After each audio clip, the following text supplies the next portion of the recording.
Welcome to online platform of Emers online class. जैसे कि आप सभी जानते हैं कि हम लोग जो है अभी तक जो है ना हम लोग क्या कर रहे हैं, तो अभी जो है आपको क्लास 9th में आपका क्लास 9th बिहार बोर्ड जो आपका एनसीईआरटी बुक है, इसमें हम लोग आपका चैप्टर 8 में प्रमेयों का सीरीज हम लोग देख रहे हैं, जिसमें से हम लोगों ने 7 प्रमेय हम लोगों ने अलग अलग वीडियो के माध्यम से सारे प्रमेयों को क्या किया, सिद्ध किया, उसको समझा। ठीक है, उनके रूल्स, वो सारे तो रूल्स दिए हुए हैं कि हाँ इतना होता है, लेकिन क्यों होता है इन सबको हमने जाना। यानी आज की क्लास में आपका जो प्रमेय 8.8 है, जो कि चतुर्भुज का अंतिम प्रमेय है।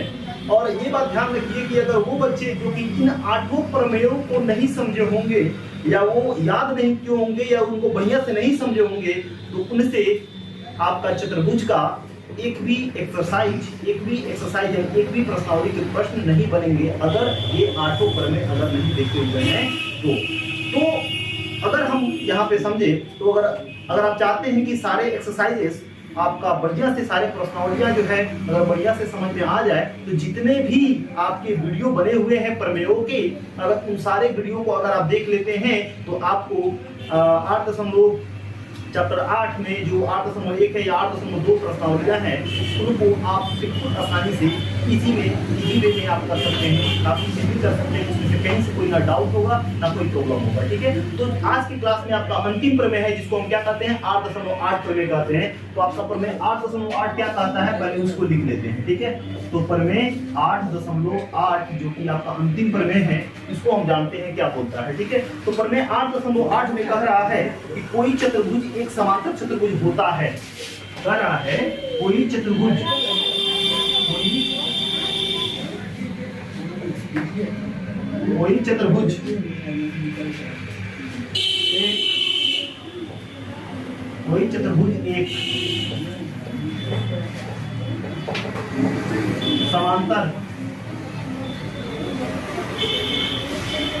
चतुर्भुज होता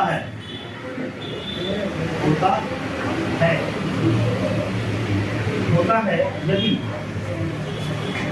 यदि उसकी सम्मुख भुजाओं का एक युग्म, यदि उसकी सम्मुख भुजाओं का एक युग्म, सम्मुख भुजाओं का एक युग्म क्या हो, बराबर हो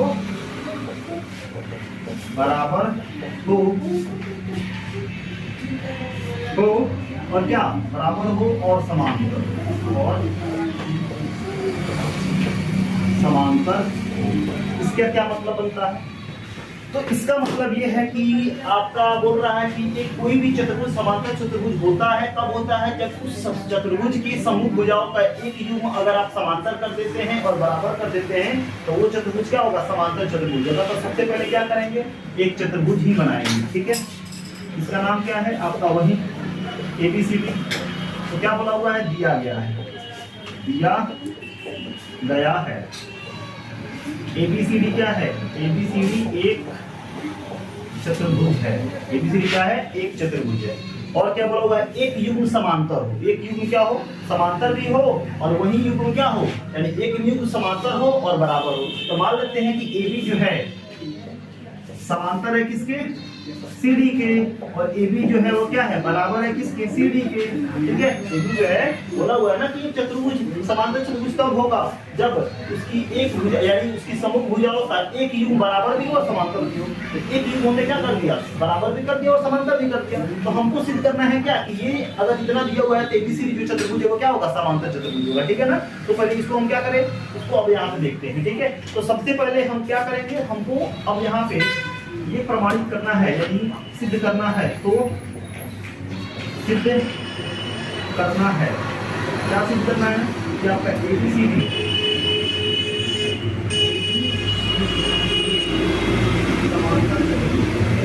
समांतर।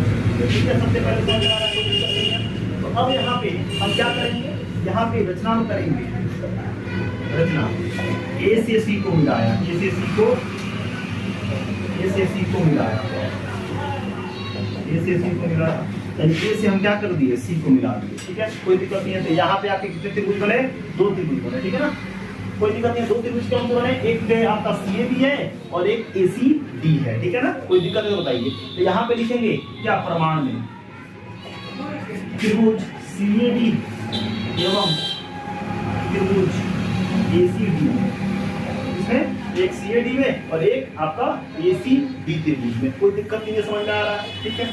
अब यहाँ पे क्या करना है, ठीक है, तो जैसे ही ये इस तरह से दिया तो इसको हम कर देते हैं क्या, आपका 1, इसको नाम देते हैं 2, इसको नाम देते हैं 3 और इसको नाम देते हैं 4।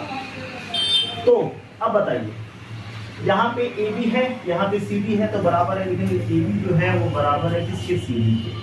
कैसे, तो आपका दिया गया है, क्वेश्चन में ही बोला हुआ है कि एक ही समान बराबर है, कोई दिक्कत नहीं है, समझ में आ रहा है, ठीक। उसके बाद हम यहाँ पे क्या कर सकते हैं, तो और ये बोला हुआ है, और ये बोला हुआ है, क्या बोला हुआ है, ये बोला हुआ है कि आपका ए बी क्या है, समांतर है सी डी के, और ए सी अगर तिर्यक रेखा है तो हम क्या कह सकते हैं, हम कह सकते हैं कि एंगल 1 एंगल 2 के इक्वल होगा कि नहीं होगा, होगा। यहाँ पर लिख सकते हैं एंगल 1 इक्वल होगा किसके, एंगल 2 के। कैसे, तो अंतर एकांतर कोण, अंतर एकांतर कोण, क्योंकि समांतर है और किसी रेखा तिर्यक है तो हम कह सकते हैं 1 2 के समांतर होगा। और AC दोनों में कॉमन आता है कि नहीं आता है, यानी AC बराबर होगा AC के, कैसे, उभयनिष्ठ।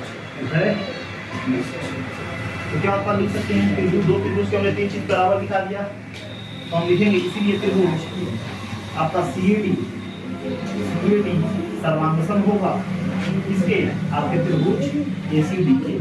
ACD के सर्वांगसम हो जाएगा कैसे, साइड एंगल साइड, ठीक है, साइड एंगल साइड सर्वांग समता से, साइड एंगल साइड सर्वांग समता से। इतना में कहीं से कोई दिक्कत है तो बताइए, समझ में आ रहा है, कोई दिक्कत है, ठीक।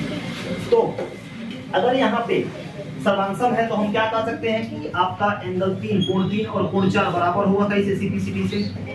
कोण 3 और कोण 4 बराबर होगा कि नहीं होगा, CPCD से, ठीक है, बराबर होगा CPCD से, ठीक है। लेकिन ये 3 4 क्या है, अंतर एकांतर कोण है कि नहीं है, तो लिखेंगे लेकिन ये कोण अंतर एकांतर कोण है, अंतर एकांतर कोण है, अंतर एकांतर, लेकिन ये कोण अंतर एकांतर कोण है।